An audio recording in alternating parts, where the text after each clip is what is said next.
Howdy. Really quickly, thank you. Just want to ask you It's about all the up to the select committee.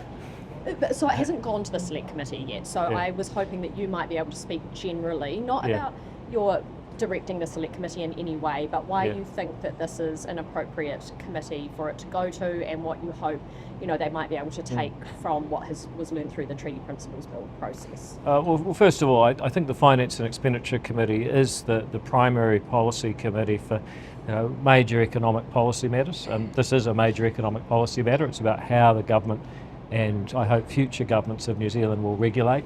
And I always say, look, the government can spend money or it can make rules about the property it hasn't taxed off you yet. Those are really the two things government does. This is the other half of that. I think it's important. Second of all, people are using technology more and more to produce submissions, and the only way that Parliament or any government department can keep up is to make greater use of technology in order to assess those submissions. So if people can, create an app that allows people to, produce their own submissions, then I think, Parliament should be able to start using AI to analyse those submissions. So you'd expect that in this situation, if there is a lot of interest, as has been signalled there will be, that you would expect that AI would be a part of analysing and reading and yeah, but because look, let's be honest, there's a form of political activism which believes that just sending in large numbers of submissions somehow makes a statement. I don't know what they think that statement is, but that's what they want to do. Then we need to use technology to separate out what is just really political activism from people who have a genuine contribution to make about the discussion of the bill. And you can tell pretty easily. And you're concerned that within this huge massive submissions that you could end up losing or missing some really valuable contributions or suggestions? It's always a danger, but let's be honest, that's always been a danger with select committees, that someone made a good point that wasn't considered. For example, I was on the select committee that was warned the Triple CFA changes back in 2019, or was it 2020, would have a serious effect on lending. As it turned out, those rules came into effect at the end of 2021 and they crashed the property market. That was put before the select committee by ANZ, and the whole committee missed it. And I know you've got to run, Yeah. so just quickly as well, both National and New Zealand First have pointed to the select committee process as the time that they would hope that the bill would be strengthened or that things might be changed. Do you understand what specific changes they are seeking? No, I think they need to be a lot clearer about that. I think what may have been missed is that this has been 20 years in the making. The consideration that was put through when we did the Regulatory Responsibility Task Force back in 2010, these are pretty serious people. Graham Scott, a former Treasury Secretary, Bryce Wilkinson, one of the better economists in New Zealand, Jack Hodder, a KC, another guy was also a KC or QC at that time.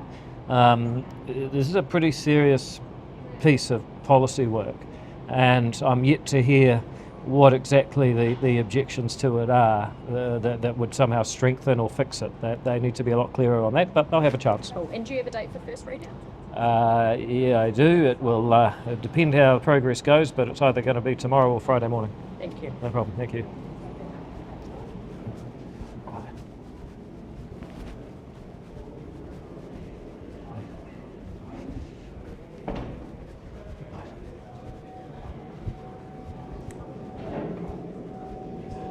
Hey Stewie, how are you, mate? Thank you. Good. Good. Any questions? David Seymour, you're first about tomorrow's budget. Look, it's a budget that's going to save money in some places and invest it where it needs to be. That's about getting the stuff we need without this borrow and spend mentality that's been sending the country broke. And will it go as far as the ACT Party would like it to? Look, it's very unlikely that any budget would go as far as the ACT Party would like it to. We've always said that the government needs to save more than perhaps other parties will, but we also know that this budget's saving more than it would without ACT, and that it's saving a lot more than it would if the other crowd got in. Could I get your response to the 171 complaints to the school lunch program made in the first month of the program this year? Yeah, in that time, I think we put out about 2.6 million lunches. that means that your complaint rate is less than 0.01%.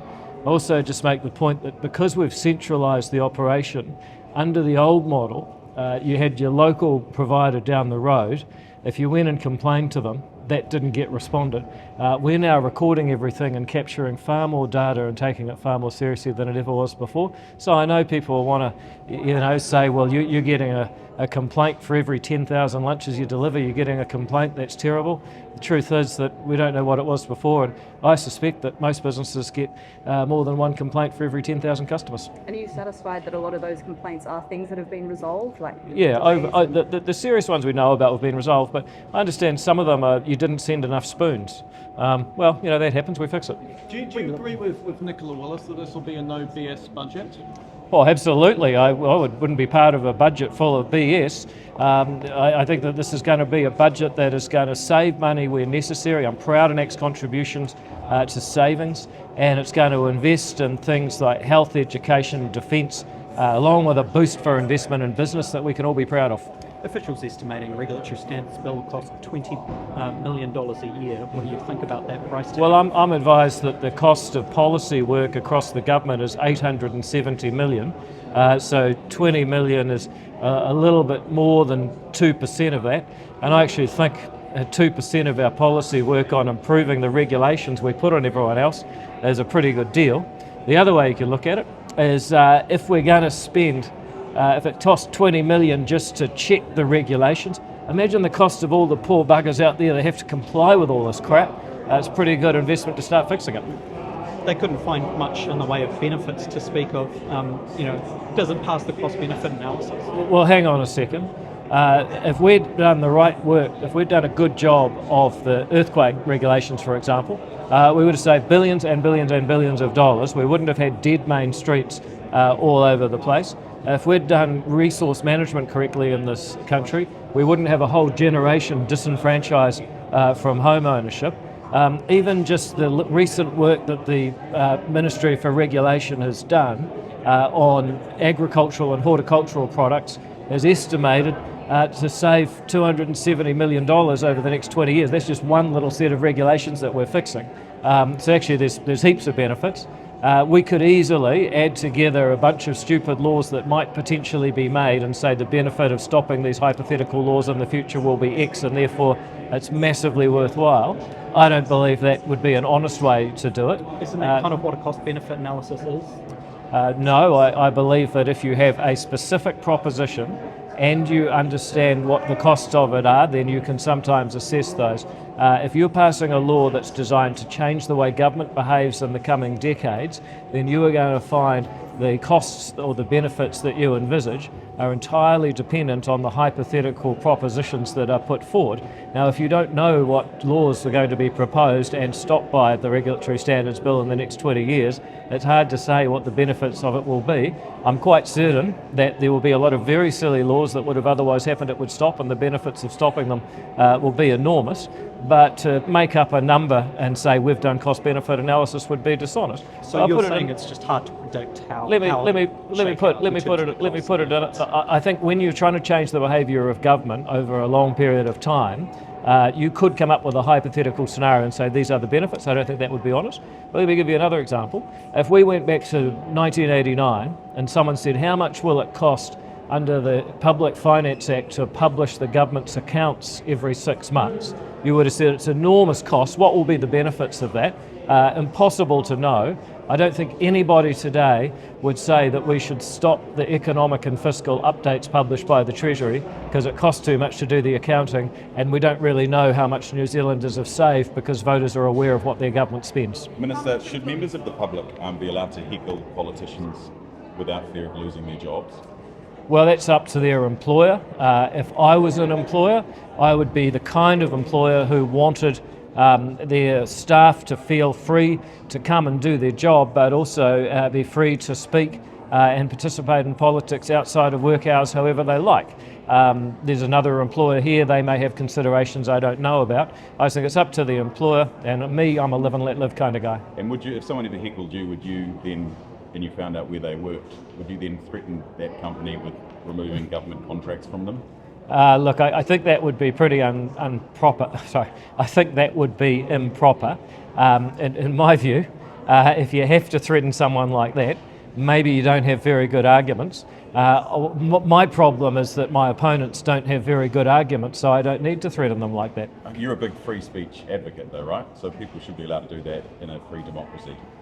Look, I'm in favour of free speech because I don't think the government should try and stop people from speaking freely. I think free speech has consequences. Like if you say something really stupid, people might think you were really stupid. That's just the way it rolls, right? I try and avoid that as much as possible, but it's hard, as some of your colleagues have found in their work. Now, I think what's important here is that we all just try and get on and don't go off the handle on anything. Okay, and the specific case I'm talking about, Yeah. Andrew Buchanan from Tonkin and Taylor, should he lose his job? Well, again, I mean, that's a matter between him as employer and the relevant authority is actually the Employment Relations Authority. I'm not going to get into any of that. But if you want my basic buzz on this, is that we should live and let live, separate our politics from our work, and all have a great day. Right, thank you. Thank you. Thanks. Oh, basic buzz, oh, yeah, you get that option.